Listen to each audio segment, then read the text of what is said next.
I go over some more underrated movies. Some movies that were really good and should have made it, but for one reason or another, never found quite the audience. But hopefully, today in this studio, they'll get like the recognition they deserve. Now, since I'm in the middle of something, I'm going to keep this quick. Okay, enjoy. Night Shift.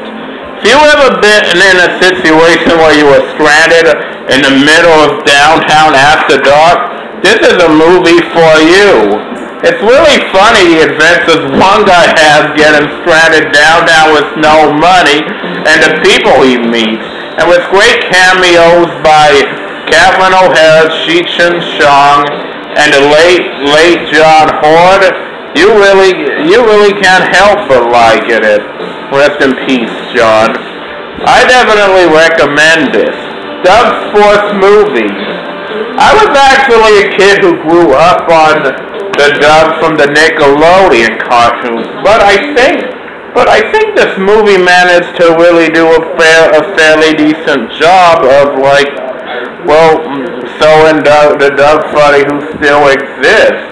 This movie was really a decent special. It's about like Doug and Skeeter fighting a land monster in the Bluffington Lake, and like meanwhile Doug is finally ending up getting a date with Patty. It's a good movie. It's one definitely worth seeing, and I totally recommend it. Sister Act 2. I find this movie on a lot of guilty pleasure lists, and I don't really know why. I actually end up honestly enjoying it more than like the original one. I'm not saying the original one's bad. It's pretty good, but I really think like it's a simple, funny movie about Mary Claire and seeing kids with potential singing, and I think they do really good with it. I really like that movie.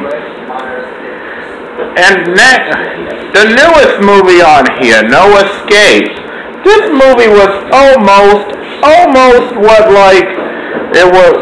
Mr. George was for Eddie Murphy to Owen Wilson.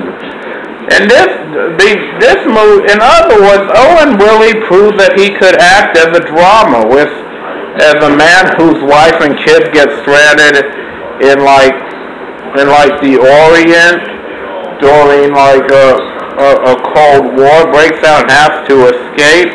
It is really a good action and fun-filled loving movie. Now, the newest movie out here on this list, I'm going to do the oldest movie. The Lady Vanishes from 1929. One of Hitchcock's earliest work. This really does a good job, like being about an events of like a murder-style mystery on the train.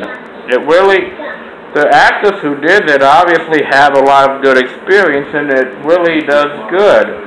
I don't know why this doesn't get more praise than it does. It even has a cameo via time travel of Michael Caine.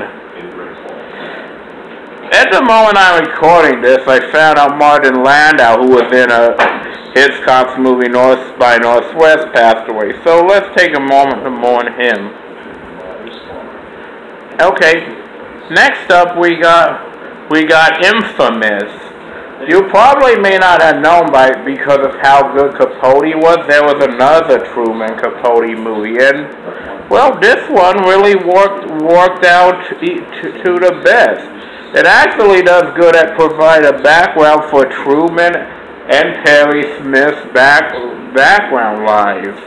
It really does have the perfect cast and the perfect one. And I definitely recommend this. Ed TV.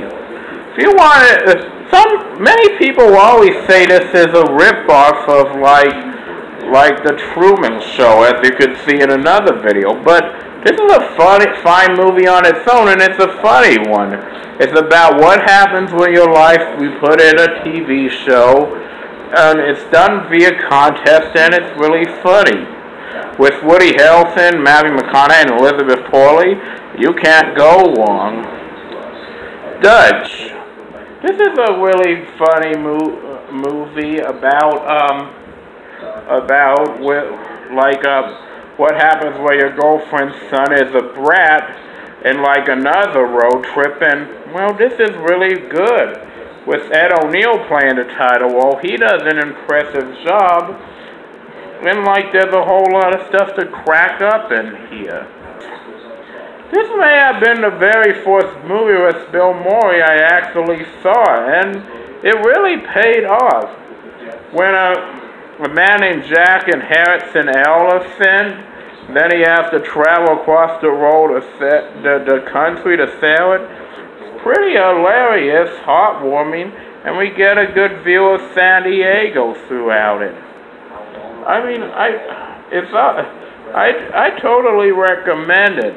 Oh, and be advised, you may never go to the circus again after seeing this. And number one, you know how like it's a Dr. Seuss movie that I really, really like? Bet you know what it is. No, I'm not going to milk that one anymore, even though I do like the Lorax. More than Here's a Who. Man, Dr. Seuss would have been proud to see his dream finally come true with this movie.